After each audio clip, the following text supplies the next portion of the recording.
Well, what will the West do with their puppet in Ukraine? What will the West do with Volodymyr Zelensky now that the war is over for Ukraine? Ukraine has turned into a graveyard, and reports over the past 24 hours over this weekend of Ukrainian soldiers in trenches, in bunkers, sitting next to the decomposing bodies of their comrades who've fallen days, weeks ago, because they have no one to come in and remove the bodies. That's how bad things have gotten for this graveyard in Ukraine. Our next guest says that Zelensky better get ready to be finished off by the CIA, the intelligence community. The CIA has a long track record, a very good track record of getting rid of leaders that have run out their value.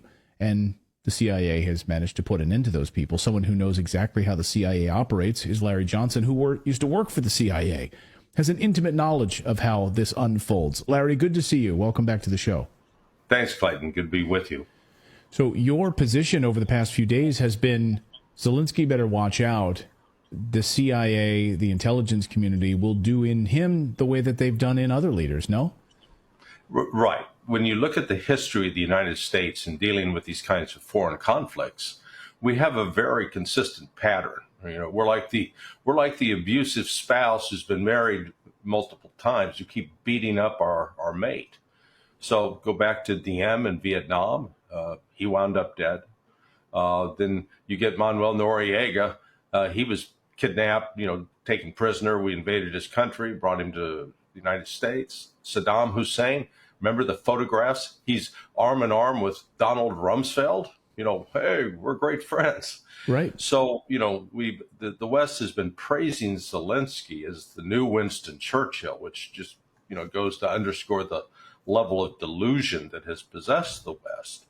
But now you're getting in all quarters, in Washington and London, Germany, and throughout the rest of NATO, these recriminations being expressed about Ukraine's failure to press the counteroffensive, failure to listen to the advice of the West, that they're always begging for more. So this is starting to become a more common thing. So I think the next natural step, whether the CIA does it or the CIA encourages somebody to do it, I don't think Zelensky's long for the world.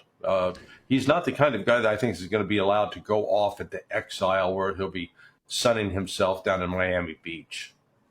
So he will become, in many ways, I guess they'll sort of treat him as a martyr, or they'll take him out because he's inconvenient now, and now we want to use some other sort of puppet in Ukraine. Do you think that they've reached this sort of tipping point in Washington where those folks sitting around the CIA have said he's run out his usefulness now? Now is the time that we step in and we mobilize Plan B. I don't think we're there quite yet because, you've had Victoria Nuland elevated to the number 2 position in State Department as the Deputy Secretary of State. You've seen no sign from Blinken or Jake Sullivan that they're willing to start pulling the plug. But within the CIA, there are elements that have been coming out talking to people like Cy Hirsch, indicating that this thing is going astray and we're not going to succeed and something needs to be done. So the once unified position that was common in Washington is now starting to unravel. And when that unraveling process starts, it has a tendency to accelerate, coupled with the fact of the complete lack of progress by Ukraine on the ground militarily, and their increasingly desperate attacks with drones that they're hitting targets that have zero military significance. Do you think that NATO is about to throw Ukraine under the bus? Or, we already know that they've thrown Ukraine under the bus, right? They don't give a shit about Ukraine. Right. Ukraine has become a graveyard for NATO's passions and expansion.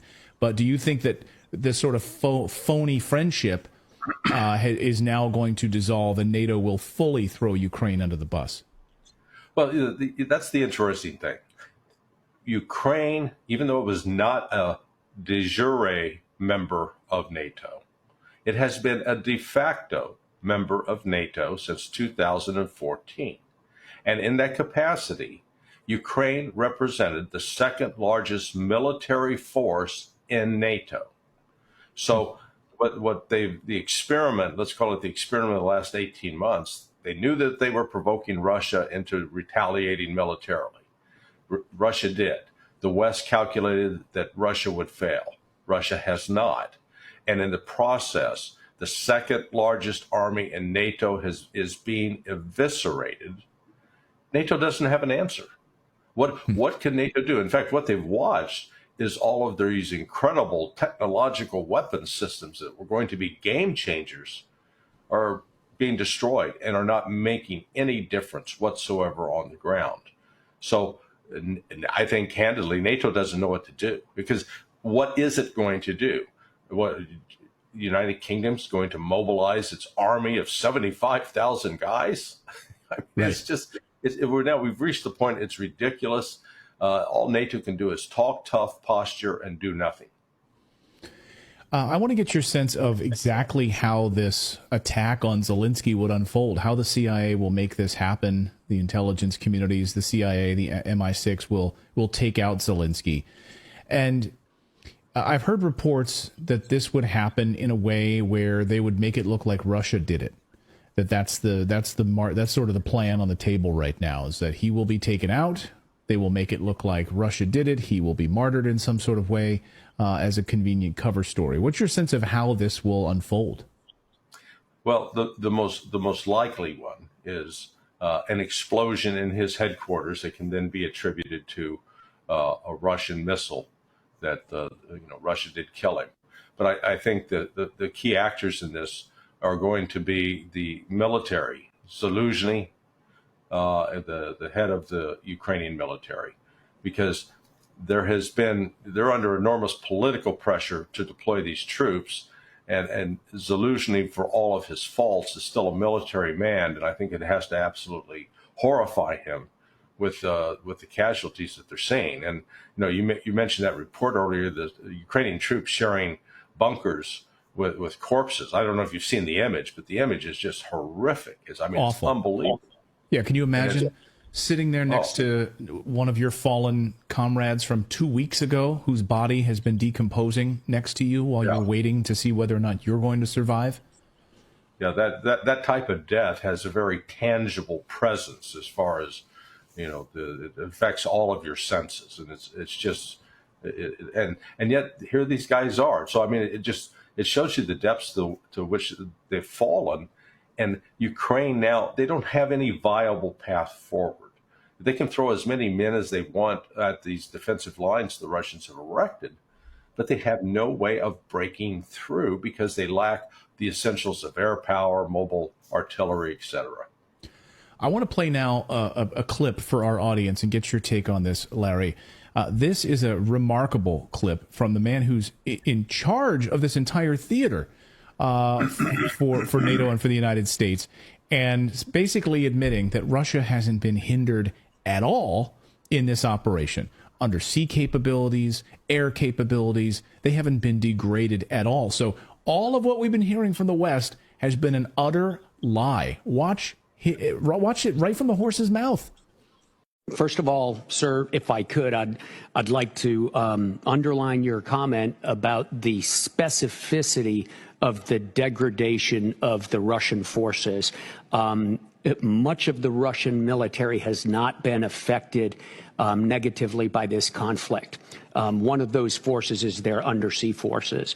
It's hard to talk in public, as you well know, sir, about undersea warfare and our efforts in that regard. But I can say that the Russians are more active than we've seen them in years, and their patrols into the Atlantic and throughout the Atlantic are at a high level. Most of the time, at a higher level than we've seen in years. And this is, as you pointed out, despite all of the efforts that they're undertaking. So, Larry, he once again doubled down on this. This is, of course, testimony at the House Oversight Committee on specifically what's going on with Russian forces. And we've been hearing from the West. But you hear, I mean, NATO is absolutely losing this, and Russia has not been degraded at all. Right. Well, and notice the narrative, the meme has shifted from Ukraine's defeating Russia to Ukraine is degrading Russia to, Ukraine's not even degrading Russia. And what they're talking about in there is Russia's robust submarine force. Only two countries in the world with capable nuclear submarines are Russia and the United States. And Russia has actually probably